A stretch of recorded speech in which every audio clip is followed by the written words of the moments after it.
Este vídeo va a ser probablemente uno de los vídeos más importantes que yo haya hecho hasta la fecha en el canal, porque voy a abordar una temática en la que he estado investigando durante algunos meses y, bueno, pues es un tema en el que he estado indagando también en mi propia carne.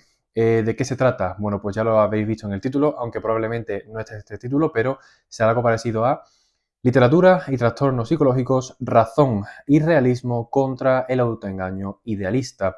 También pondré algo así como cuidado con lo que leemos. Antes que nada, vamos a hacer, un glosario de términos. Vamos a definir algunos términos en este glosario del principio para situar bueno, los conceptos, los diferentes conceptos de los que voy a hablar en el vídeo. Un vídeo que pretendo que no tenga cortes porque quiero que sea una exposición tal y como a mí me salga. Ya os digo, tengo por aquí algunos apuntes para que no se me olvide nada. Literatura. Por literatura, en este vídeo vamos a entender prácticamente cualquier libro, ¿vale? O sea, no voy a hacer, sé que no todos los libros son literatura, pero para mi cometido no voy a hacer distinción entre lo que es literatura o no, porque además la línea que divide lo que es literatura de lo que no es bastante débil según a qué criterios atendamos, ¿no? Entonces, por literatura me voy a referir aquí a prácticamente todos los libros, ¿vale? A los que me refiera. Por trastornos psicológicos, pues todos sabemos lo que es un trastorno psicológico: depresión, ansiedad, trastorno de la personalidad, etcétera, etcétera, ¿vale? Luego, razón. Vamos a entender por razón en este vídeo la facultad humana para discernir, para discurrir, para pensar y para entender con el fin de alcanzar un conocimiento objetivo de cualquier materia o ámbito, ¿vale? Es la capacidad de razonar y de establecer un juicio crítico, es la capacidad de razonar, es una característica propia de los seres humanos, del Homo sapiens. Luego, ¿qué vamos a entender por realismo barra materialismo? ¿Vale? Aunque hay distinción entre ambas acepciones, pero ¿qué vamos a entender por realismo? Vamos a entender aquella, por así decirlo, corriente filosófica o visión de la vida en la que le damos prioridad, ¿vale? A lo material, es decir, a lo realmente existente en cuanto a lo material, no en cuanto a posesiones, no en cuanto a riqueza, sino a que se desestima cualquier, por así decirlo, bueno, pues cualquier ideal, ¿vale? O cualquier ideal religioso o cualquier idea que no tenga facticidad en la realidad. Entonces, el realismo y el materialismo se podría resumir en aquella corriente filosófica que antepone los hechos fácticos, ¿vale? La realidad operante de verdad, que viene siendo lo que vemos en la calle, ¿vale? Con sus relaciones socioeconómicas a nivel macro y micro, muy por encima del ideal, ¿vale? Entonces, esto sería el realismo. El realismo también sería, pues, bueno, en literatura. Un libro, cuando una literatura es realista, significa que hace alusión a hechos cotidianos y a hechos reales que ocurren, sin acudir, por ejemplo, al realismo mágico de Gabriel García Márquez, donde discurren una serie de acontecimientos sobrenaturales, como conversaciones con difuntos o conversaciones con el más allá. Esto sería el realismo, ¿vale? Que rechaza todo lo ideal, ¿vale? Todo lo divino, todo lo metafísico. Luego, el idealismo, justo lo contrario, ¿vale? Que el realismo es aquella corriente filosófica que antepone unas ideas y antepone unos conceptos a la propia realidad. Y por lo tanto, un idealista sería una persona religiosa, una persona que cree en Dios, pero también una persona que, por ejemplo, se adscribe a cualquier tipo de corriente filosófica, tipo, por así decirlo, Kant, ¿vale? Con su noúmeno, o, por ejemplo, también sería una especie de idealismo pensar, por ejemplo, que el inconsciente de Freud pues tiene realidad, o también la teoría de Lacan, esto un poquito más en el psicoanálisis, pero si nos vamos al ámbito de la literatura, por ejemplo, pues bueno, pues una literatura pues utópica, ¿vale? Una literatura utópica o distópica es idealista en tanto y en cuanto no tiene consonancia con la realidad y, bueno, pues se hace un despliegue de una casuística que no ocurre en la realidad y se alude a ese ideal en el sentido que no lo tenemos presente fácticamente y operar, o sea, de forma operante en la realidad, ¿vale? Entonces, esto quería yo, por así decirlo, apuntarlo. El idealismo también, en un ámbito más común, sería, por ejemplo, pues, por ejemplo, hacer algo aplicando términos tipo resiliencia, ¿no? O sea, cuando alguien por así decir, aguanta un hecho en el que tiene que mantenerse fuerte mentalmente y se dice resiliencia. Eso es un idealismo en tanto y en cuanto la resiliencia no existe. Es una palabra que nos hemos inventado para, por así decirlo, soportar pues este hecho, bueno, pues contrario, ¿no? O adverso. Idealismo también sería, pues, prácticamente, para que lo entendáis, el mundo de las ideas de Platón, ¿vale? O sea, qué ejemplo más de idealismo que después fue retomado por la religión cristiana, ¿vale? Esto por aquí. Luego, ¿por qué vamos a entender irracionalismo, subjetivismo y psicologicismo? Bueno, pues el irracionalismo y el subjetivismo vamos a entenderlo como aquella predisposición que el ser humano cree que pone en práctica a través de dejarse llevar por el inconsciente, de no ser racional, es aquella visión romántica, ¿vale? Como el cuadro este de el hombre mirando a las tinieblas. Pues eso es el irracionalismo, ¿no? Tan, por así decirlo, puesto en boga por Nietzsche, ¿vale? Y por su vitalismo. Entonces, el vitalismo de Nietzsche hacía alusión a que el ser humano debía tender más a las inquietudes irracionales y pulsionales, también Freud por aquí, más que a la razón y al racionalismo, ¿vale? Por lo tanto, debe atender más a las pulsiones intrínsecas del ser humano más que a la razón. Por eso vamos a entender el irracionalismo y el subjetivismo.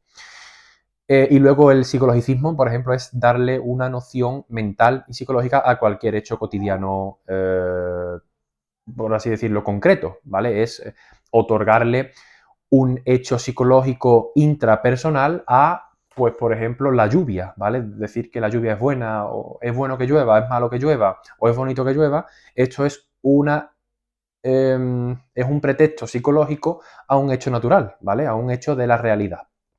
Eso sería el psicologicismo. Eso sería el glosario de términos que vamos a implantar aquí para situar el vídeo. Luego, los antecedentes del vídeo. ¿Por qué hago este vídeo tan polémico? Va a ser un vídeo probablemente el más polémico que yo haya hecho en mi canal sin ningún tipo de duda. Los antecedentes del vídeo. Bueno, un antecedente del vídeo es, para mí, ¿vale? Lo tengo que decir así y me da igual, es Jesús G. Maestro. Jesús G. Maestro, bueno, es un crítico literario, bueno, un crítico literario, sí, profesor de literatura comparada, profesor de literatura en la Universidad de Vigo, que, bueno, pues tiene una teoría de la literatura a la que yo me he adscrito. Es decir, yo estoy siguiendo las clases de Jesús G. Maestro y estoy leyendo sus obras con el fin de interpretar la literatura de una forma más consciente y más racional. Entonces, el antecedente, ¿vale? El pretexto del vídeo sería Jesús G. Maestro. También mi acercamiento a la poesía barroca y a las obras del Siglo de Oro y todos los autores auriseculares que me han estado marcando esta última época. Y también un autor del que leí una obra, que la tengo por aquí, vamos a rescatarla y después vamos a leer algún pasaje, que es esta que está aquí. El ego, la otredad, de Daniel Rodríguez Rodero. No sé si cuando se publique este vídeo ya estará publicado la reseña de este libro, pero este libro me impactó muchísimo, porque este libro es un contrapunto perfecto a toda esta corriente postmoderna de poesía surrealista con verso libre que tanto, bueno, que tanto galopa ahora por YouTube. Entonces, Daniel Rodríguez Rodero, ¿qué hace? Recupera la poesía barroca, recupera el estilo barroco, actualizándolo con temas actuales del siglo XXI, tratando el desamor, tratando el desengaño, tratando la soledad, tratando el acoso, y es una obra importante, de la que luego vamos a leer un pasaje, ¿vale? Vídeo polémico, ¿por qué? Pues porque vamos a hablar de trastornos psicológicos y de literatura, algo que no nos gusta poner en consonancia, pero que está muy relacionado. Vamos a hablar de autores que se han suicidado, de autores que no estaban cuerdos y de algún trastorno que ha definido la obra de tal o cual autor. Luego, entonces no pretendo sentar cátedra, es un vídeo muy polémico porque voy a hablar de también mi experiencia en cuanto a los trastornos psicológicos, depresión, ansiedad que he estado sufriendo estos últimos tiempos. Entonces, lo que digo, no pretendo sentar cátedra, es simplemente mi visión y mi conocimiento y de todo el conocimiento que yo he extraído en estas últimas épocas. Luego, tengo aquí puesto conservador, me estoy volviendo más conservador. Se podría decir que en cuanto a la literatura y en cuanto al conocimiento, sí, me estoy volviendo más conservador. Desde luego, estoy aplicando un filtro crítico y juicioso con enjundia que me está haciendo discernir la buena literatura de la mala y los artificios de lo que es real de verdad. Y en este sentido me estoy volviendo más conservador en cuanto a literatura. Esto es totalmente cierto. Estoy aplicando un juicio a las obras que estoy leyendo y las estoy leyendo desde otra perspectiva, un poquito más racional y sin dejarme llevar por la primera impresión y por el destello de la emoción primaria. Entonces, esto por aquí. Luego, ¿por qué este vídeo también? Bueno, pues porque yo estoy haciendo una transición desde el idealismo. Bueno, transición es muy grandilocuente. Transición desde el idealismo hasta el realismo. Ya sabéis que yo en algún otro vídeo dije que, bueno, Kafka, Albert Camus, Schopenhauer, mis autores de cabecera, Mailander, pesimismo. Esto es idealista, ¿vale? Entonces estoy haciendo una transición desde el idealismo al realismo por imperativo personal, ¿vale? Por algunas casuísticas que me han estado ocurriendo. Luego, ¿por qué también? Bueno, porque voy a hacer una crítica a los postulados postmodernos y su patológica inmersión en la hipertrofia emocional. ¿Qué es la hipertrofia emocional? Es aquella casuística postmoderna actual en la que el ser humano coge un libro, una película o las redes sociales para acrecentar la emoción, ¿vale? Sin participar del conocimiento. Del conocimiento nunca van a participar, pero de la emoción sí. Van a ir a Instagram y van a ir a la lupa para ver y para sentirse emocionados porque son emocionables, ¿vale? Entonces el ser humano cuando busca un libro busca emocionarse. Y esto puede ser guay, ¿vale? Pero también tiene su contrapartida. Entonces estamos, por así decirlo, tenemos mucha tolerancia al hedonismo y reflejado en la hipertrofia emocional que el ser humano pone en boga. Las personas cultas van a ir a la literatura y el vulgo, ¿vale? Las personas no cultas, van a realizar su hipertrofia emocional, van a prolongar su hipertrofia emocional con las redes sociales. Ambos igual de malos, ¿eh? Si tú lees literatura para emocionarte siempre y las redes sociales porque no lees, los dos extremos son peyorativos. Luego voy a decir el por qué. Luego, también, ¿por qué este vídeo sobre literatura y trastornos psicológicos? Mi curiosidad por soslayar la relación entre literatura y la posibilidad de sufrir trastorno mental, los escritores que se suicidan y lectores que se proyectan. Bueno, ¿cuántos escritores tipo Baudelaire, tipos autores trastornados, trasnochados, que ponen toda su pena en un libro y el lector, independientemente del siglo, se va a proyectar en ese escritor? Luego vamos a hablar qué hay de cierto en esto o no.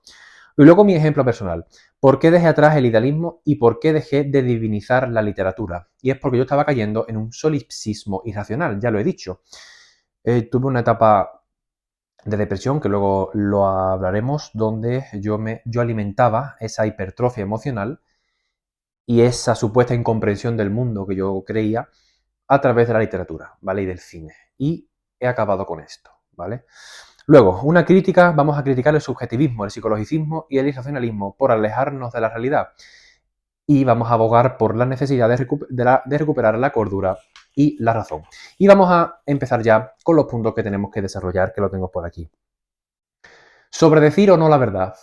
Bien, mucha gente a mí me pregunta, oye Juanmi, ¿tú qué opinas de la verdad? ¿Qué opinas sobre decir la verdad o decir la mentira? Yo siempre digo a todo el mundo, yo no soy partidario de decir la verdad. O sea, yo soy un admirador fiel y soy un usuario fiel de la mentira y de la hipocresía. Así lo digo. ¿Por qué? Pues porque obviamente si tú vas diciendo la verdad a todo el mundo desde que te levantas, en el transcurso de una hora vas a estar en tu casa con un golpe dado en la cara o en el hospital o con algún juicio o con alguna cuita. Esto es así, ¿vale? O sea, no podemos ir diciendo la verdad a todo paso y me estoy exponiendo con este vídeo porque voy a intentar de acercarme a mi verdad, ¿vale? Porque la verdad, casi siempre alguna cierta verdad es relativa. Entonces, este vídeo va a doler por esto, ¿vale? Porque voy a acercarme a la verdad. Entonces, como el ser humano necesita vivir engañado, pues yo voy a quitarle ese velo de malla que hay entre lo que él cree y lo que hay de verdad. Porque así lo he vivido yo en mi propia experiencia. Entonces, este velo de malla, hablando en términos de budismos, que nos oculta y nos veda la realidad, voy a intentar de desgranarlo en este vídeo. Bien, otro punto. Mi caso depresivo ansioso, ¿vale? ¿Cómo me refugié? Yo hubo una época que me refugié en la música, en la literatura, en el cine, para reforzar mi hipertrofia emocional y alejarme de la realidad, creándome un mundo ad hoc ficticio. Durante muchos años estuve mal, ¿vale? Estuve mal. psicológicamente, depresión, ansiedad, no sabía lo que me ocurría. Y era porque yo estaba desarrollando un bucle artístico en el sentido de buscar cierta literatura o buscar ciertas artes que me validaran mi sentimiento disacorde con la realidad. Es decir, yo me refugiaba, cuando yo fracasaba en algo, yo lo achacaba que el mundo no me comprendía y leía libros ad hoc, veía películas ad hoc y me creé un mundo ficticio, me creé un mundo mental ideal en la mente. Y esto me hacía sufrir más creyendo lo contrario.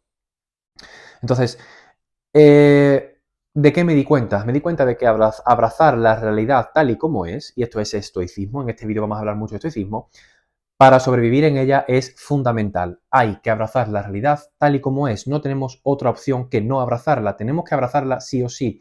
Refugiarse en las artes es un arma de doble filo por mala interpretación. Entonces, esto puede llevar a una ansiedad, a depresión y a trastornos de la personalidad por caer en el absurdismo, en el existencialismo, en el pesimismo y también en el optimismo, porque luego vamos a ver esto.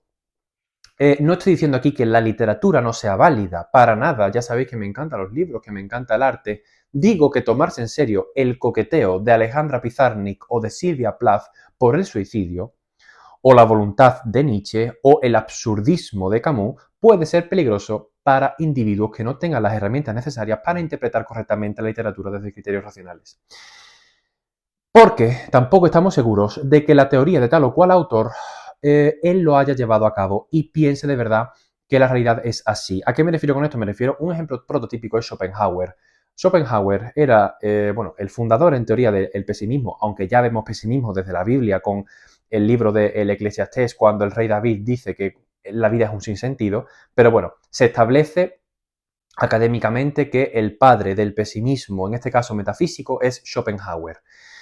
Entonces, aunque ya hay antecedentes, pero Schopenhauer, en su teoría, el mundo como voluntad y representación, voluntad es un término ideal, en lo cual es un término que actúa fuera del espacio-tiempo y por tanto es un concepto trascendente que tiene una implicación en la representación que es el mundo. Bueno, esto daría para otro vídeo, pero a grandes rasgos. Schopenhauer era una persona que creó una filosofía de pesimismo metafísico y Schopenhauer, todos sus biógrafos apuntan a que era una persona ociosa, que tenía encuentros con mujeres y que era bastante pendenciero, en el sentido de que se metía en peleas y que incluso tuvo alguna cuida con alguna señora que tuvo que pagar una pensión durante el resto de su vida. Así que ojo con Schopenhauer porque toda la pena, toda la depresión, toda la ansiedad que proyectaba en sus escritos no lo llevaba a cabo en su día a día. Esto es un ejemplo, pero puede ocurrir con más. Entonces, y tú, sin embargo, ¿vale? A lo mejor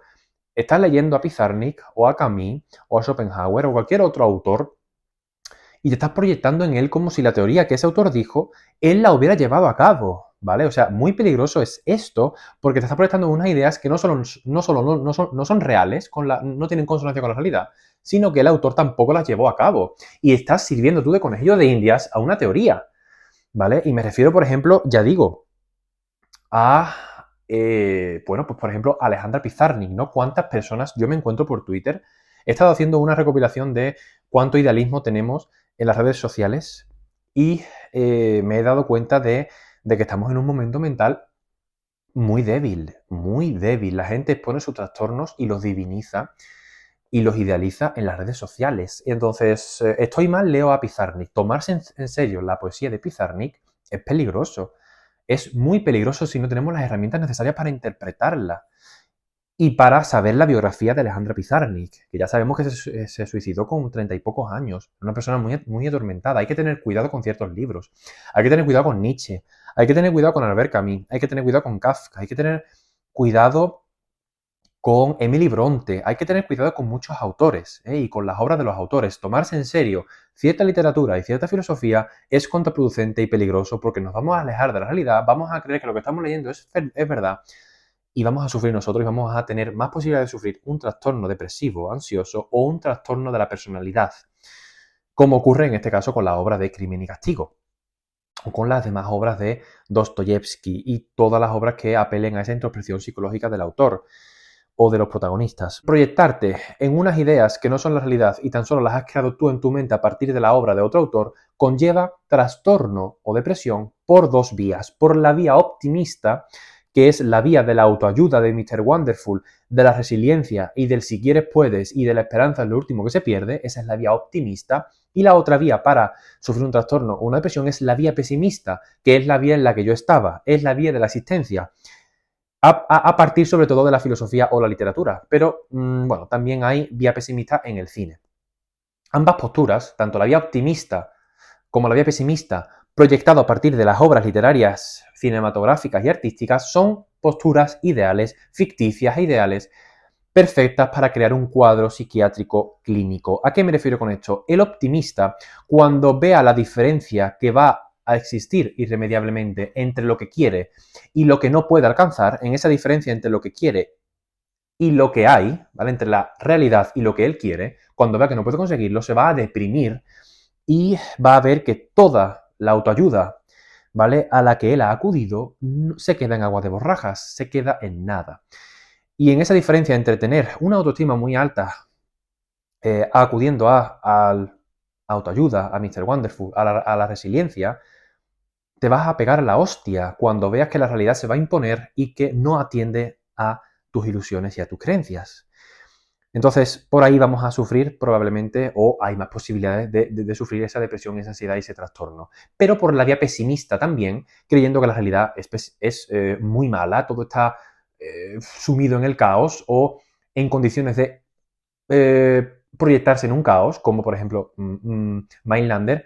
Y esto es falso. La realidad no es ni buena ni mala, la realidad es. ¿Cómo vamos a comentar luego? Entonces, filosofía pesimista, una literatura pesimista, tú estás aquí y si te escribes a ella vas a bajar más del pozo y si estás en la filosofía optimista te vas a dar una hostia con la realidad y vas a bajar al nivel pesimista. Entonces, ambas posturas, la optimista y la pesimista, son perfectas para crear un cuadro diagnóstico clínico psiquiátrico de locura, de ansiedad o de trastorno de la personalidad cuando veas que la realidad se impone y que no tiene ningún parangón ni ninguna relación con lo que tú piensas o lo que tú crees que eres o con lo que tú crees que la realidad es. Estaba editando el vídeo y he pensado en puntualizar un tema importante. Las dos vías que he mencionado que conducen directamente al idealismo y al fracaso, la vía optimista y la autoayuda y la vía pesimista y nihilista, ambas posturas se diferencian en un tema fundamental. La vía optimista y de la autoayuda, de Mr. Wonderful, de resiliencia y de cualquier circunstancia de la vida hay que verla de forma positiva, es común en personas con bajo nivel intelectual, personas que no tienen muchos recursos intelectuales para afrontar la realidad, entonces recurren a píldoras de conocimiento que subsanen su incapacidad intelectual y su falta de juicio, de cordura y de razón porque no tienen la capacidad para alcanzarlo.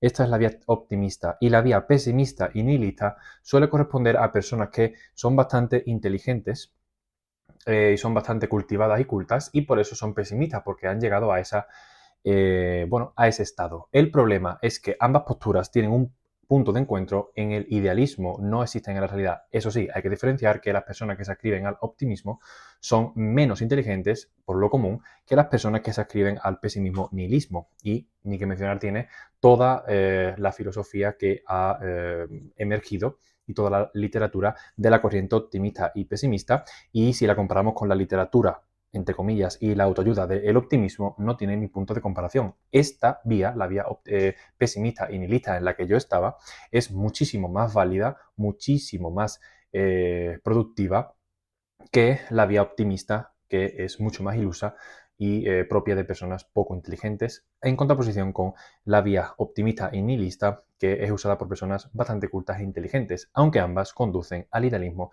al fracaso y por tanto a la incompatibilidad con la realidad.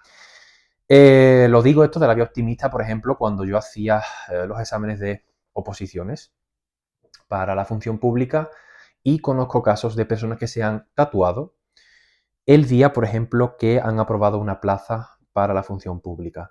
O, por ejemplo, todos los mensajes que he visto en Twitter o en Instagram de personas que han suspendido una... Bueno, esto lo vamos a abordar después que han suspendido un examen importante y dicen resiliencia. Bueno, pues resiliencia es una forma de autoengaño y de divinización de la derrota.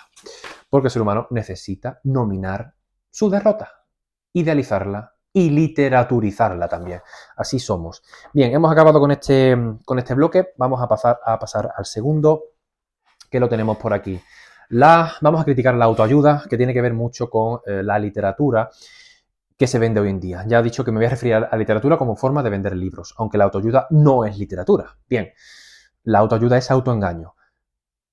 Si quieres puedes, no es correcto. El si quieres puedes no es correcto. Es una forma de autoengaño. Si las condiciones de la realidad no te permiten, no vas a poder hacer lo que tú quieres. No vas a poder sacarte una oposición para nada. Esto es un optimismo iluso que conllevará una depresión a largo plazo. Y aquí hay muchos términos, ¿no?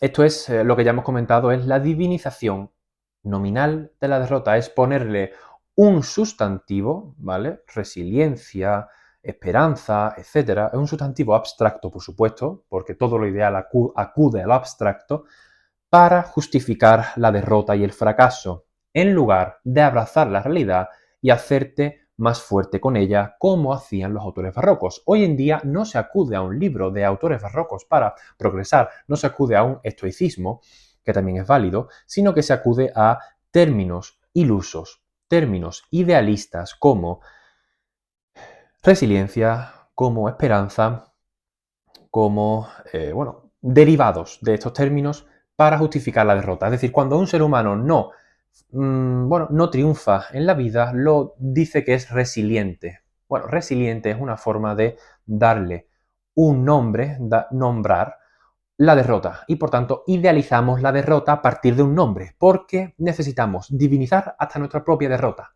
No nos sirve con decir hemos fracasado. Punto. Para la próxima lo intentaré. Esto no vale. Vamos a decir que somos resilientes porque necesitamos exponer al público que pues que nuestra derrota tiene algo de bueno, tiene algo de positivo. Y eso tiene mucha consonancia con la obra de Byung-Chul Han y la resistencia que tiene la sociedad actual, la sociedad postmoderna, a lo negativo. No toleramos lo negativo. Y al no tolerar lo negativo y al no tolerar lo negativo, vamos a tener cierta discordancia con la realidad, porque la realidad probablemente siempre se te va a salir al paso y vas a sufrir si no te haces compatible con ella. Entonces, cuando no conseguimos lo que queremos y la realidad se impone siempre delante tuya y te dice, ¿te acuerdas de mí? ¿Vale? ¿Te acuerdas de mí que tú creíste que iba a ser así, pero soy así? Cuando ocurre esto, cuando la realidad se impone, el hecho de salir airoso o caer en depresión dependerá del grado de idealismo en el que vivamos. A más realismo, a más realismo y más inteligencia, y más capacidad de juicio y más razón, más capacidad de serenidad y por tanto más probabilidad de salir airoso de la situación. Pero a más idealismo, alimentado con autoayuda y con cierta literatura optimista o pesimista, más posibilidad de enfermar. Es decir, el optimista y el pesimista va a tener más posibilidades de fracasar en la vida y de sufrir un trastorno y un cuadro psiquiátrico o psicológico si ve que la realidad se impone y que fracasa en ella. Por el contrario, una persona realista y razonable y cuerda y cabal y juiciosa va a tener más herramientas para soportar el hecho y para seguir adelante. El optimista o el pesimista van a caer y el realista va a seguir donde estaba porque ya se había hecho compatible con la realidad, va a seguir en la misma línea. Es el estoico, es la virtud, ¿vale? Esto es filosofía clásica. Esto es la máxima estoica que fue retomado por los poetas barrocos a partir de las figuras literarias y de los tópicos literarios que podemos leer luego leeremos, que podemos leer en Quevedo, en Petrarca, pues en autores deudores de ese estoicismo que luego hablaremos, o libros como este, como Daniel Rodríguez Rodero. Bien, otro punto importante en cuanto a la diferencia que existe entre lo ideal y lo real. El ser humano necesita un bastón divino y artístico como forma de rechazo a la realidad fáctica y operante. El imperativo social y real siempre se impone a pesar de Dios, a pesar del arte, a pesar del cine, a pesar de la literatura y a pesar de las redes sociales. ¿Qué quiere decir esto? El ser humano siempre ha necesitado un bastón con el que engañarse. La persona realista no necesita engañarse porque ya vive desengañada del mundo, pero la persona idealista un gran porcentaje de las personas que me estáis viendo sois idealistas, necesitáis un bastón divino, Dios, o un bastón artístico y filosófico. Necesitáis algún autor que explique vuestra vida. Y por lo tanto, si sois, pues si sois deudores o sois seguidores de Pizarnik, vuestra vida va a estar explicada a partir de ese mundo peyorativo y ansioso y depresivo que proyectó Pizarnik, o si sois religiosos, vais a sentiros identificados con que Dios existe. Bueno, Dios es un ente que no tiene corporeidad y por tanto no tiene capacidad de operar fácticamente en la realidad del día a día, y es un concepto en el que se puede creer o no, pero que si se cree hay que tener en cuenta que probablemente haya ciertos rasgos de que lo uses como cierto bastón para poder mm, sobrevivir en la vida. Al realista no le hace falta ningún bastón artístico ni religioso, pero el idealista necesita siempre un bastón divino, un bastón filosófico o un bastón literario. Aquellas personas que se refugian en la literatura, dicen que la literatura es su pasión, la filosofía es su pasión, el arte es su pasión, lo están usando como un bastón para soportar la realidad, porque no pueden soportar la realidad cruda y real, porque no tienen herramientas para ello. Yo lo he hecho. Yo como buen idealista me subí al carro de Kafka, de Albert Camus, de Schopenhauer y de los pesimistas para soportar al mundo. Pero llegó un punto en el que me di cuenta de que esto era contraproducente y estaba siendo un estúpido por acudir a este bastón literario. Cuando tuve que desenvolverme en la realidad, y fue un día, o sea, fue como varios acontecimientos, fue un día, ¿vale? Y lo pongo como ejemplo, que fui a la gasolinera y el dispensador de gasolina, ¿no? Que está siempre dispuesto, pues yo estaba pagando para echar gasoil y le dije a la persona que me atendió que gasolina. Me equivoqué de combustible. Dije gasolina en lugar de gasoil, en lugar de diésel. Y tuve que ir corriendo antes de que el operario de la gasolinera me echara gasolina. Y ahí me di cuenta, dije yo, ostras, aquí no hay literatura. Aquí es la realidad. Si hubiera echado gasolina, me hubiera cargado el coche, se hubiera gripado. ¿Vale? Y es un ejemplo tonto, pero son de esos latigazos vitales y reales que te hacen ver que la realidad es lo que te ocurre fuera, es lo que te ocurre en el día a día y no lo que te ocurre, lo que tú crees que ocurre en un libro. Me di cuenta de esto, ¿vale? He ido dejando. O sea, me sigue encantando la literatura, voy a seguir analizándola, pero desde luego ya no, para mí no es un bastón ideal al que agarrarme para sobrevivir. Ya para sobrevivir no me hace falta nada, porque ya he llegado a un punto de desengaño suficiente como para tener la suficiente inteligencia como para que no me haga falta acudir a un libro para explicar mi vida ni para refugiarme en un libro. Porque me enfrento a la vida tal y como es. Desengañado del mundo, y enfrentándola, no refugiándome en el arte ni en la literatura. Siempre porque vivimos en una sociedad que por imperativo social nos exige inmiscuirnos en la vida a no ser que seamos ricos. La realidad es como es, no como queremos que sea, ni tampoco como creemos que es. Bien, bueno, pues podemos ejemplificar literariamente todo lo que hemos estado comentando hasta ahora, porque me faltan todavía algunos pasajes. Vamos a leer esta poesía, Daniel Rodríguez Rodero, este autor, con tendencias barrocas, deudor de Quevedo, de Petrarca, etc. Vamos a leer una poesía, ¿vale? Aunque esto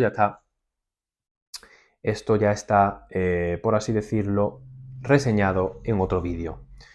El poema Desengañado del mundo irracional, y vais a ver esa contraposición contra lo ideal, se titula Poeta Menor. Poeta Menor, y se lo dedica al propio autor en 2050. Dice: Príncipe de Aquitania en su torre abolida, canso estoy de palabras, palabras, más palabras, conozco la derrota, el óxido de antiguos ideales que hoy me exijo aparcar para seguir viviendo. Voy a repetir esta segunda estrofa. Conozco la derrota, el óxido de antiguos ideales que hoy me exijo aparcar para seguir viviendo. En los nidos de antaño no hay pájaros o caño. Esto pronunció exánime cierto hidalgo vencido, cuando comprendió al fin que la intención no basta. A veces los sueños tenían nombre propio: Laura, Paloma, Inés.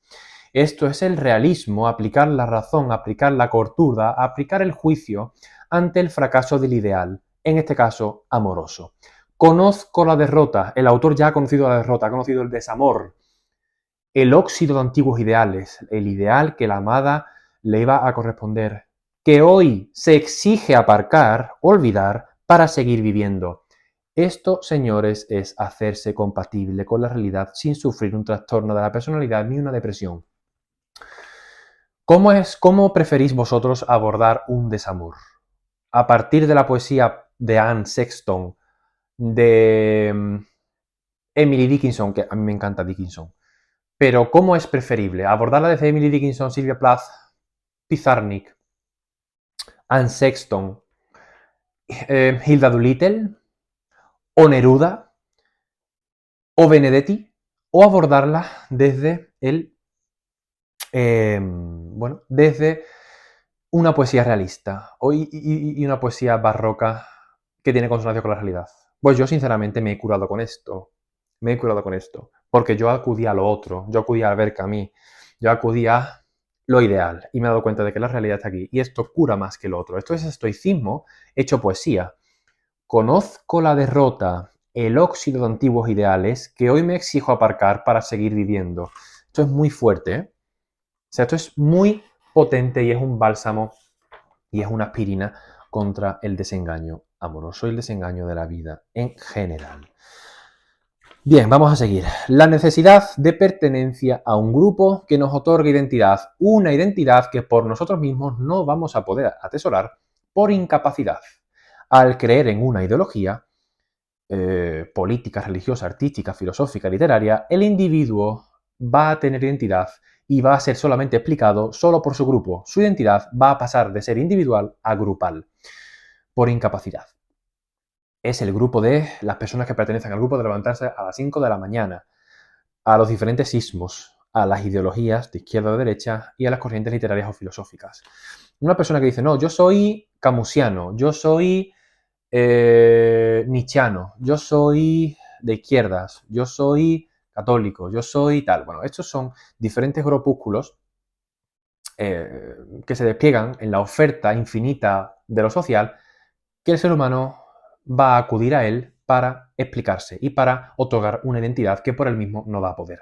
El ser humano tiene la sesera tan escasa, ¿vale? Tiene tan poca capacidad de juicio y tan poca independencia que va a recurrir a una ideología, a una corriente literaria, a una corriente artística para explicarse a él mismo y para que esa teoría artística o ese grupúsculo le proyecte su identidad. Porque por él mismo va a ser imposible que la tenga. Y esto va a producirle una visión sesgada de la realidad, alejada de la misma y por tanto idealista. Y denota una falta de independencia y de inteligencia, una falta de independencia emocional y social e intelectual. Y por tanto va a ser un bebé intelectual en tanto y en cuanto va a tener que atender a unos ideales proyectados ya a priori, ¿vale? No va a poder demostrarlo a posteriori por él mismo y por su desengaño de la vida, sino que ya al adscribirse a una ideología va a tener dado todo lo que tiene que pensar. Esto me pasó a mí. Yo acudía en su época, en la ebullición de la nueva izquierda de Podemos, yo acudía a mítines de Podemos porque yo me creía comunista, me creía de izquierdas y ya he abandonado la ideología. Porque me he dado cuenta de que, bueno, pues de que me otorgaba una identidad y me coartaba mi libertad de pensamiento porque cualquier hecho yo lo sesgaba, ¿vale? Hacía un proceso de criba mental y sesgado de un acontecimiento. Y yo decía, ¿qué pensaría mi grupo, mi partido con respecto a este hecho? Y me he dado cuenta de que esto no es racional, ¿vale? No es recomendable.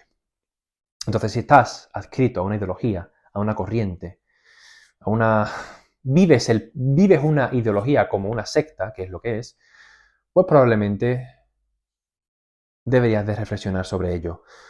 Otra frase importante con respecto a esta necesidad de literatura y su contraposición contra la estadística de sufrir un trastorno de la personalidad.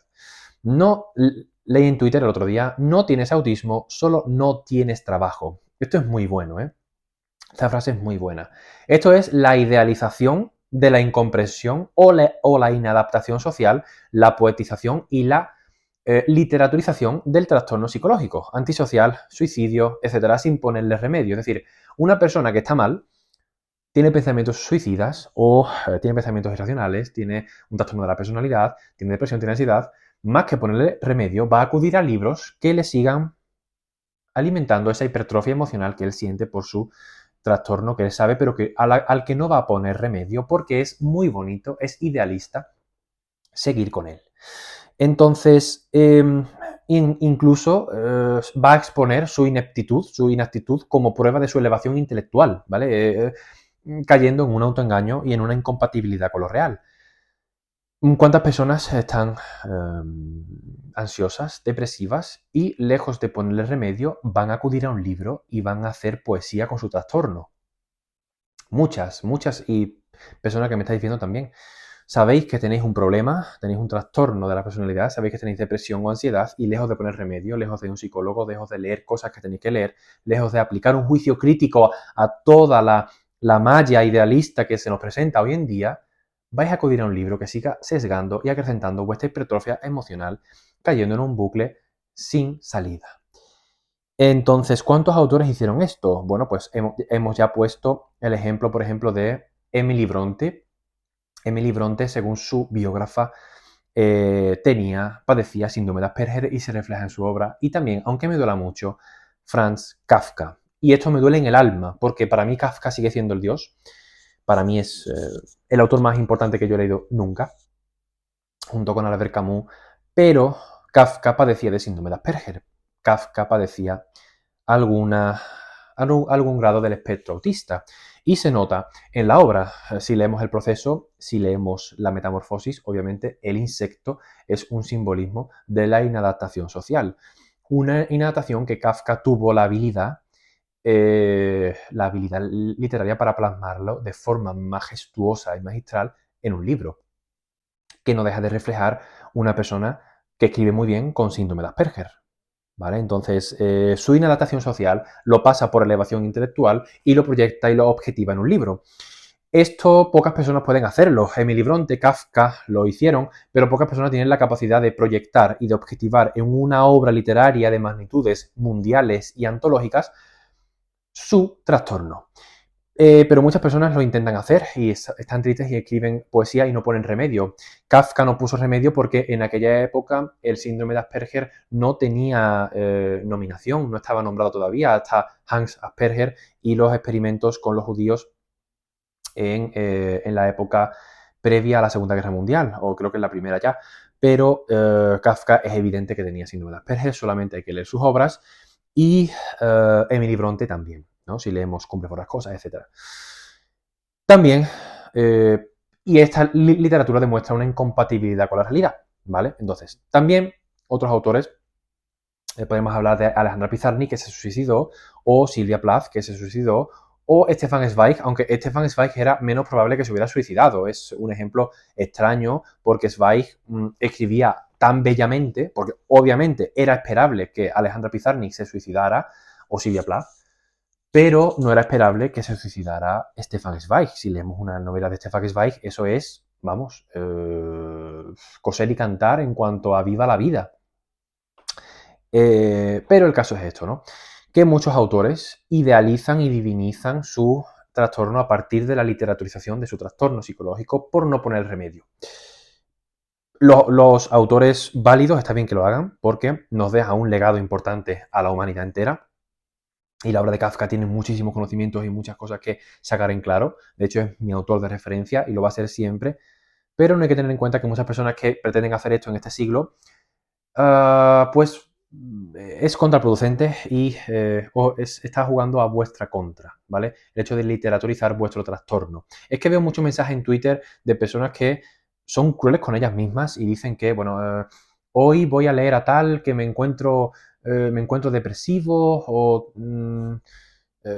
me leo esto por no pensar en la muerte, cosas así, cosas increíbles que leo en Twitter, y esto esconde un trastorno psicológico, un trastorno de la personalidad, una depresión y una ansiedad. No se pone remedio y se acude a la literatura para fomentar esa hipertrofia emocional que en algún momento será malo, o sea, tendrá un final tétrico y un final dramático si no se pone solución.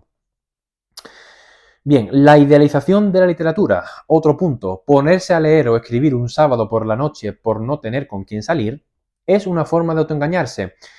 Tienes impotencia sexual, tienes impotencia para entablar una conversación con un hombre, con una mujer, con una chica, con un chico, y te vas a refugiar en la literatura porque vas a poner tu condición de literato o de escritor o de lector por encima y lo vas a elevar intelectualmente esa ineptitud social.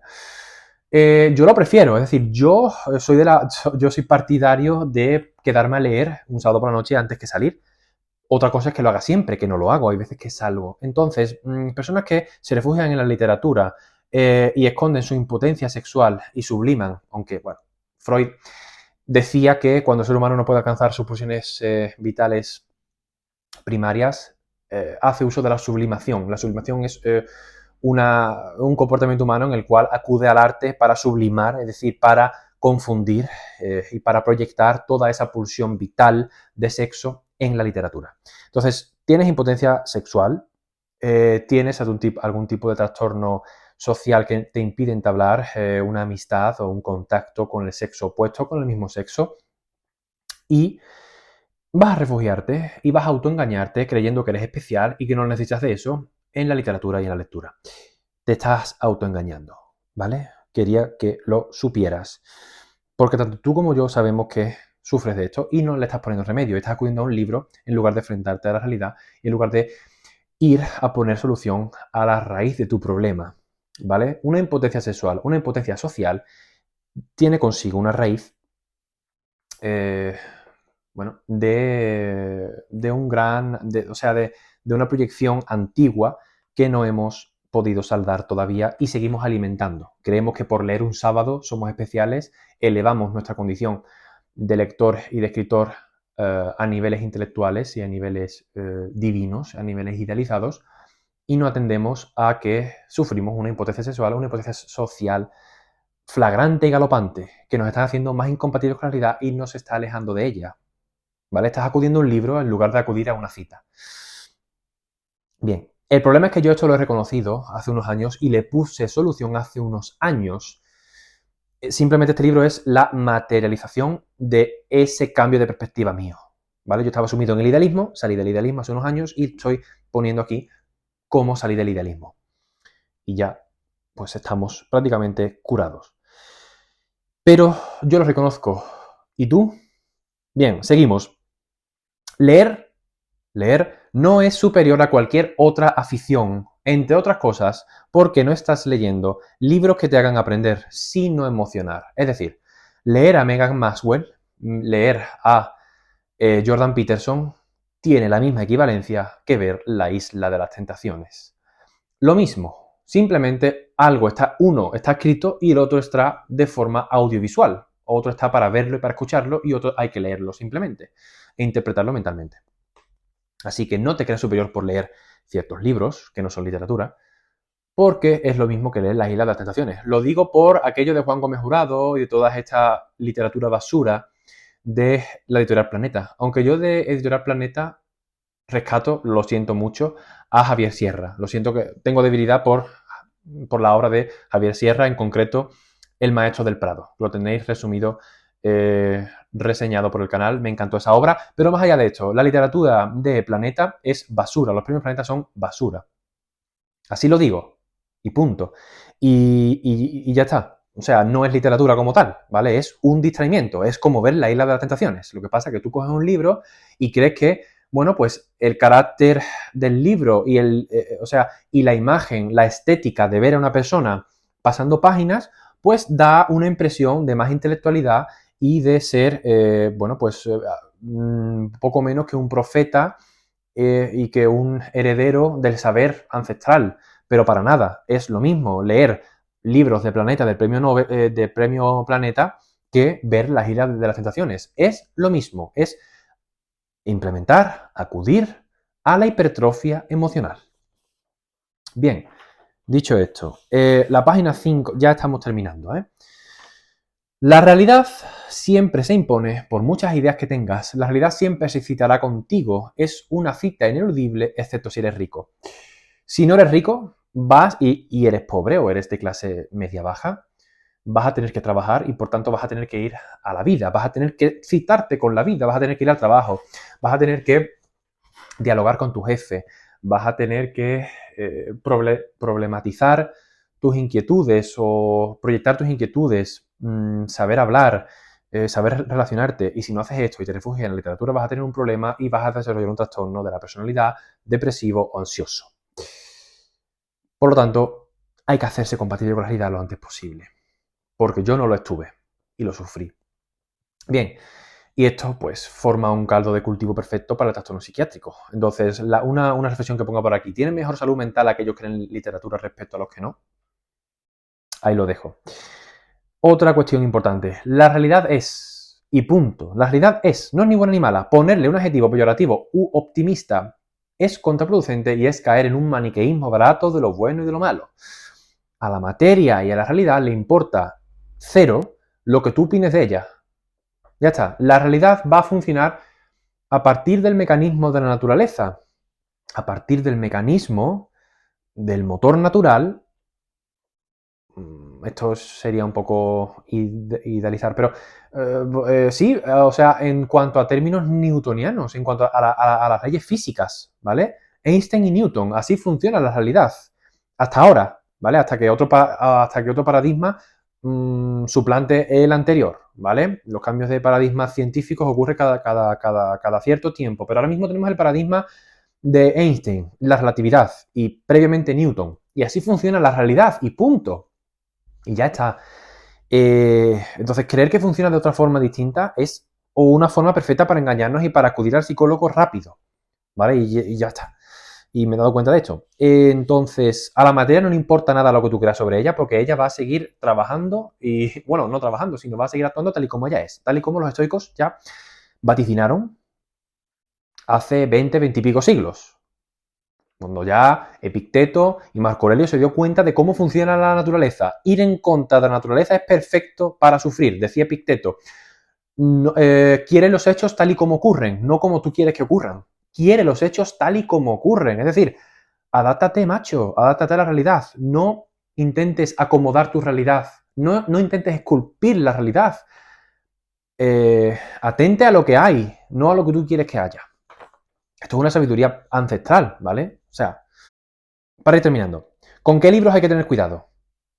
Yo creo que hay que tener cuidado con algunos libros de cierta poesía, Pizarnik, Plath, Dickinson, en alguna etapa de nuestra vida. Con la autoayuda hay que tener mucho cuidado, aunque yo de autoayuda siempre recomiendo este libro que ya lo tenéis enseñado por el canal. Es Invicto, de Marcos Vázquez. Esto está en la línea, perdón, entre lo que sería autoayuda y lo que no es autoayuda. Está en la línea, pero desde luego Marcos Vázquez es un autor deudor de esa sabiduría práctica ancestral estoica, pero aplicada de forma práctica. Y si estás perdido en la vida, es un buen libro para comenzar, de verdad. Si estás perdido, ya aquí ya me pongo serio, si estás perdido, depresión, ansiedad, trastorno de la personalidad, lo que sea, un buen paso para empezar, aunque no es suficiente, es Invicto, de Marcos Vázquez, ¿vale? Porque te va a poner los puntos sobre las íes. Entonces, con este libro se puede acudir a este libro perfectamente. Con otros libros hay que tener ayuda, con cierta filosofía, con religión y con política, porque son formas de idealismo y por tanto formas de autoengaño y por tanto formas de alejarnos de la realidad y por tanto es una forma de adaptar una realidad ad hoc que nada tiene que ver con la realidad fáctica y operable que vemos desde la ventana. ¿Vale? Porque yo desde la ventana veo relaciones humanas a nivel socioeconómico y a nivel macro y micro. No veo mucho más, ¿eh? No veo, o sea, no me encuentro a Dios por la calle. No me encuentro a la izquierda política andando por la calle de por sí y le doy la mano. Oye, yo soy el paradigma político de izquierdas, encantado. No me lo encuentro. Me encuentro seres humanos que creen en él.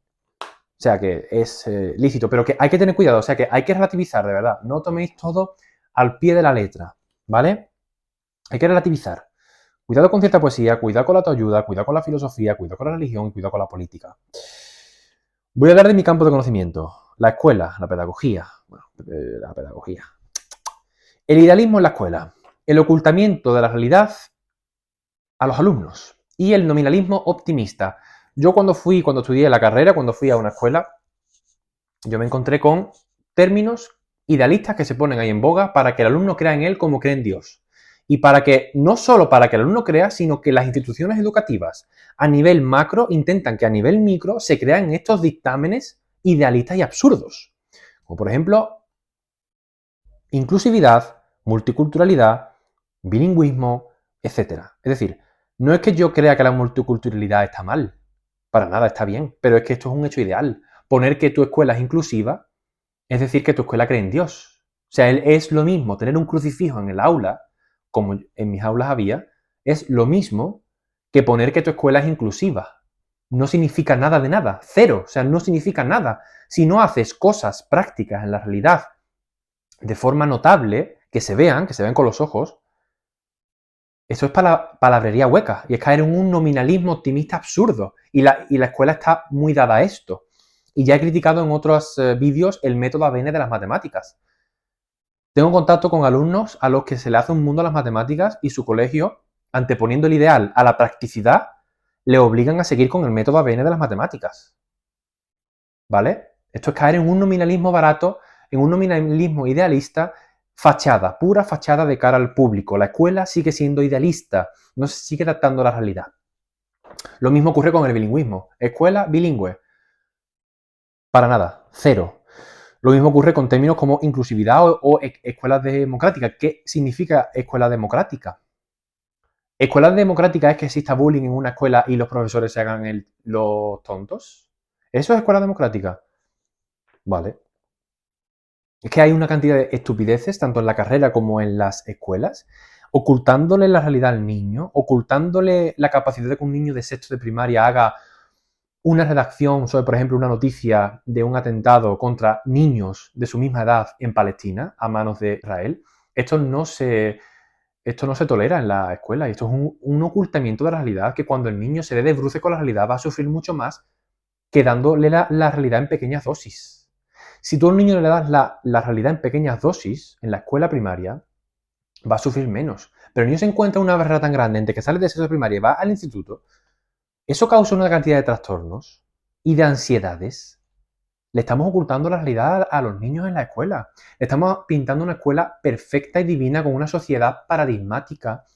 Y cuando damos las profesiones en quinto de primaria, en conocimiento del medio, le estamos haciendo ver a los niños que el mecánico está muy feliz y que el obrero está muy feliz y se presenta a un obrero sonriente.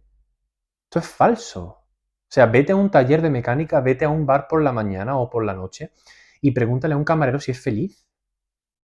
Pregúntale a un camarero si es feliz. Es decir, esa idealización ya en niños de 12, 13 años es peligrosísimo. O sea, tenemos que decirle las condiciones de trabajo que nos encontramos actualmente en la realidad, que son pésimas. Actuales condiciones de trabajo deplorables y asquerosas. Y lo estamos ocultando al niño, creyendo el niño que la vida es ideal. Y después hay trastornos causados por la escuela.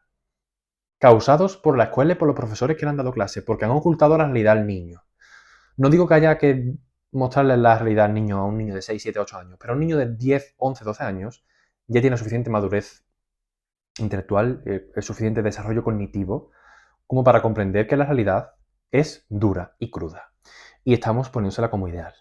Bien, estupideces varias en la escuela. Bien, ¿cómo afrontar una ruptura amorosa, un desamor, una muerte de familia, una pérdida de dinero, un fracaso laboral? Hay personas que esto no lo enfrentan y se ponen a leer literatura que potencia y exacerbe aún más esos sentimientos negativos, esa hipertrofia emocional. Y no hay que hacer esto. No hay que hacer esto. Hay que enfrentarse a la realidad, pues tal y como viene, siendo consciente de lo que hay y que la realidad no tiene otra forma de operar que no es arrollando con todo. ¿Vale? La realidad arrolla con todo. Entonces, sí, en cuanto al tema este de las rupturas amorosas y desamor, que lo aborda muy bien el ego, la otredad, ¿no? Como por ejemplo en este poema que hemos leído. También tiene otros, también tiene otros con respecto a un amor que tuvo él, pues supongo que en la infancia o en su adolescencia. Dice aquí en el otro poema, ¿vale? ¿Cómo enfrentar un desamor? Leyendo a Alejandra Pizarnik y diciendo que tiene ganas de morirse, ¿vale? acrecentando tu pensamiento negativo y tu depresión y tu ansiedad, o leyendo esto. Primer amor 2. Quedó en penumbra aquel fanal. Fanal es un faro. Quedó en penumbra aquel fanal, inerte, como el ocaso de una epifanía. Es decir, como el ocaso de una aparición divina. Como el ocaso de una epifanía, mas el alma la siente todavía, sangrante cicatriz, vívida muerte. Así el primer amor cumple su suerte, de abrir y reabrir su vieja estría.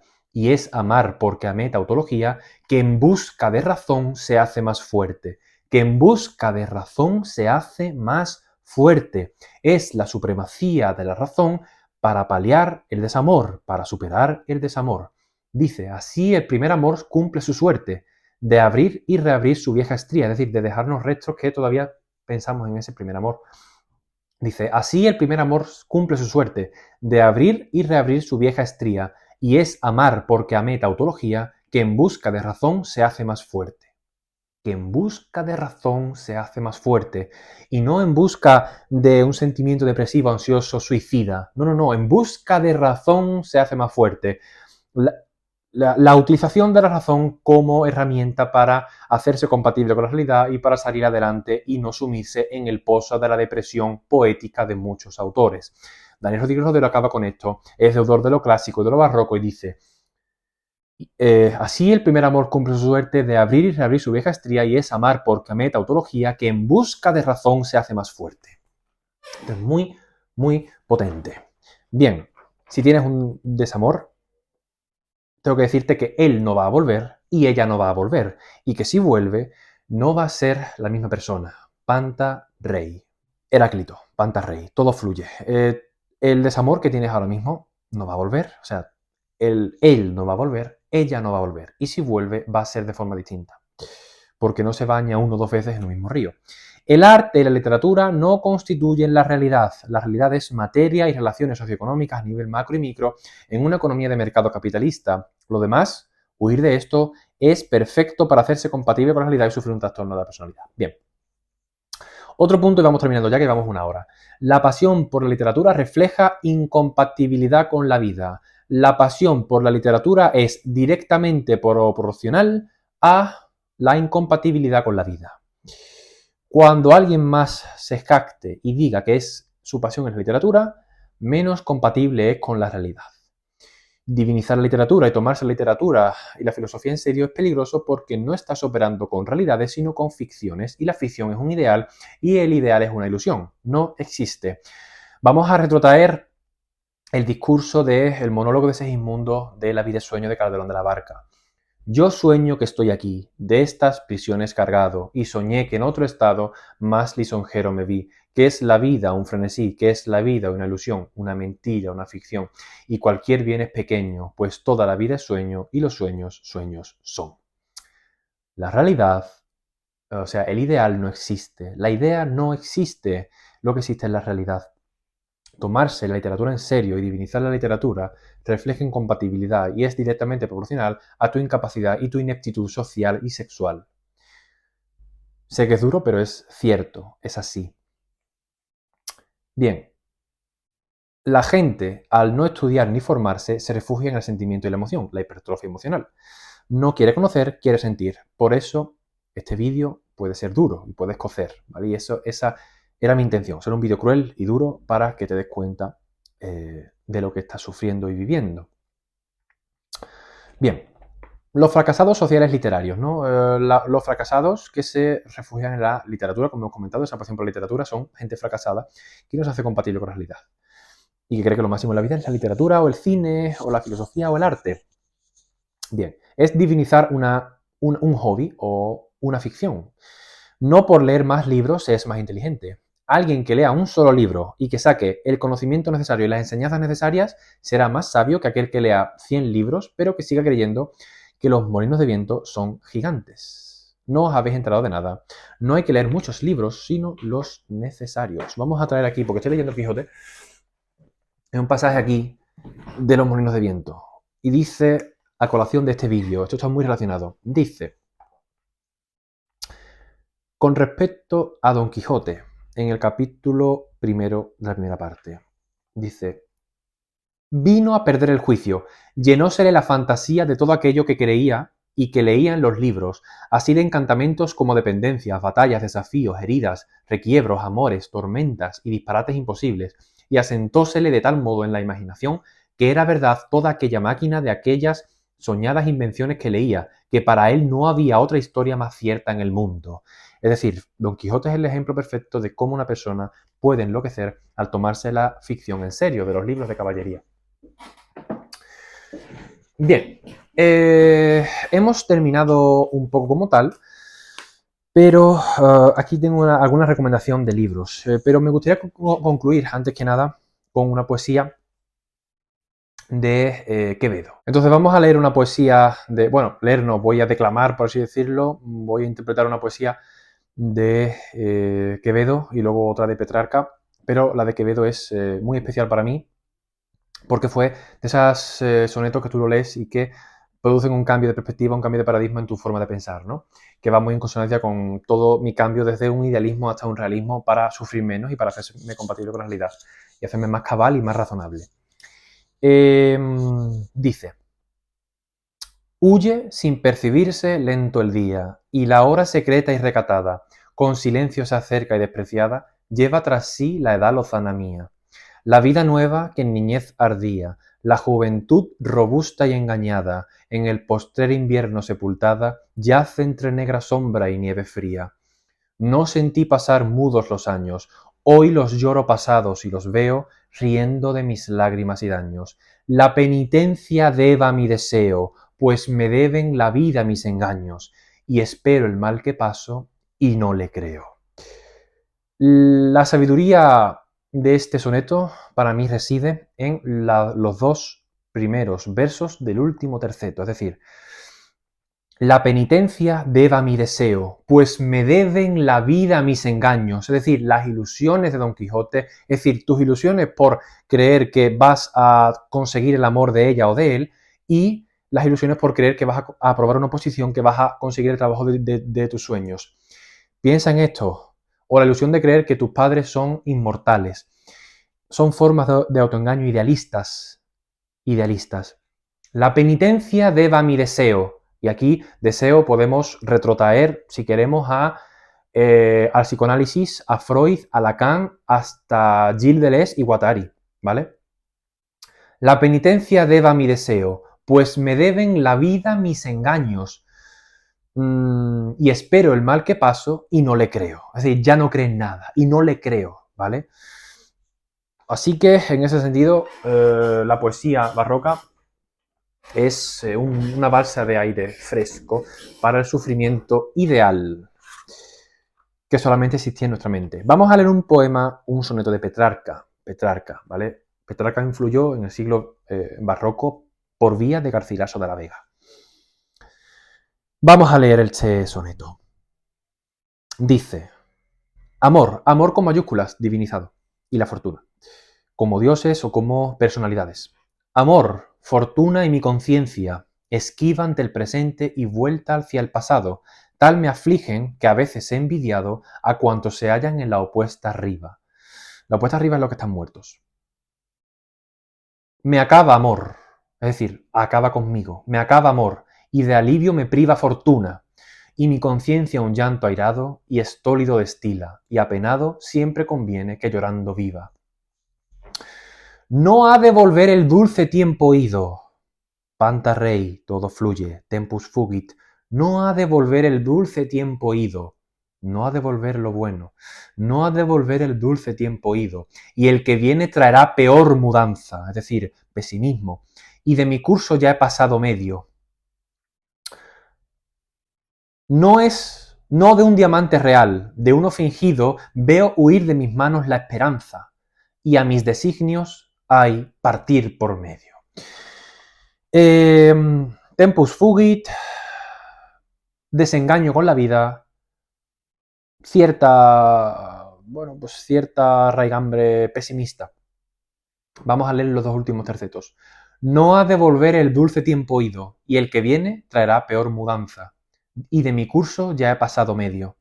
No de un diamante real, de uno fingido, veo huir de mis manos la esperanza, y a mis designios hay partir por medio. Sabiduría clásica. No hace falta recurrir a Jordan Peterson, que te va a enfermar. Recurre a eso. Libros recomendados. Si estamos en este punto de trastorno psicológico, depresión, ansiedad, bucle represivo y malo, y estamos acrecentándolo con idealismo, con películas y con literatura y con filosofía que no nos está haciendo bien, aunque queramos que sí. Yo recomendaría Invicto de Marcos Vázquez para empezar, un libro de estoicismo práctico, con consejos prácticos cotidianos que puedes implementar en tu día a día. Recomendaría también las meditaciones de Marco Aurelio, recomendaría todo el estoicismo, Epicteto, Musonio Rufo, Séneca. También recomendaría libros, como por ejemplo, bueno, por aquí lo tengo, bueno, sí, lo tenía antes por aquí apuntados, voy a buscarlo. Sí, libros como por ejemplo El árbol de la ciencia de Pío Baroja, o también Camilo José Cela, o Émile Zola, también autores de poesía barroca, o poesía barroca y racionalista en el sentido barroco como esta. Sí, wow, se cayó. Estos son los libros que yo recomendaría así a grandes rasgos. Porque quería dar un poquito una solución, ¿no?, a todo este martirio que he estado interpretando aquí. Entonces, ya veníais viendo este cambio mío de perspectiva y de paradigma en otros vídeos y directos, y lo he conseguido sintetizar en un vídeo, dando mi opinión con respecto a esta literatura, trastornos de la ansiedad, depresión, trastornos psicológicos y la relación que existe entre los peligros de la lectura por dejarse llevar por ese idealismo que nos hace incompatible con la realidad. Este es mi testimonio y mi opinión, que probablemente os habréis sentido identificados. Espero que le deis un like y que me comentáis las cosas con las que no estoy de acuerdo, porque seguramente este libro es interpretable y no es la verdad rotunda, es mi opinión y lo que a mí me ha servido. Os aconsejo de que seáis más cabales, más racionales, porque no me equivoco al decir que probablemente estéis viviendo en una ilusión, en un ideal irracional, en la mentira y en el idealismo. Esa impotencia social, esa inactitud social que a veces sientes, puede que nos venga genéticamente, pero leer cierta poesía, ciertos libros, va a ser contraproducente. Y, por favor, no divinices tu trastorno, no divinices tu derrota y no utilices términos huecos para divinizar la derrota, y no creas que por leer tienes un papel, bueno, eres partícipe de una elevación intelectual mística, religiosa y ancestral y profética, porque no le estás sacando ningún tipo de conocimiento. De hecho, no estás mejorando intelectualmente, ni conceptualmente. Estás en lo mismo, estás retozando en un fango sesgado de ideas idealistas que no tienen parangón ni consonancia con la realidad fáctica y operante que vemos en el día a día. Así que mucho cuidado con el autoengaño, y ante cualquier desavenencia de la realidad, comprende que la realidad no tiene otra forma de operar que con la que opera, y que la dinámica del mundo es lo que es. Podemos enfrentarnos a ella a partir de ilusiones, vamos a sufrir más, o podemos también recurrir a autores que ya han sido desengañados y que nos van a desengañar para podernos hacerlo más compatible con la realidad y sufrir lo menos posible, aplicando la virtud griega, la prosoche o cualquier otro término de filosofías que realmente nos ayuden a participar de forma cotidiana y bondadosa y ecuánime en la realidad, haciéndonos compatible con ella y saliendo airoso de cualquier problemática. Refugiarnos en el idealismo es peligroso porque no es real. El idealismo no es real. Refugiarte en un libro que hable sobre lo bueno que es la vida o lo malo que es la vida no es real. La realidad es como es y no tiene por qué un ser humano efímero, inmortal, ponerle un adjetivo a la vida. La vida y la realidad es mucho más grande que lo que opina un ser humano, y lo que tú pienses que quiere ocurrir o lo que tú quieres que crea o lo que tú quieres que ocurra probablemente no va a ocurrir, porque el ser humano no tiene la capacidad ni la fuerza ni la posibilidad de actuar en el transcurso cotidiano y real y mundial de la naturaleza. Así que espero que os apliquéis esto y que os ayude de verdad. Un saludo y me despido. Chao.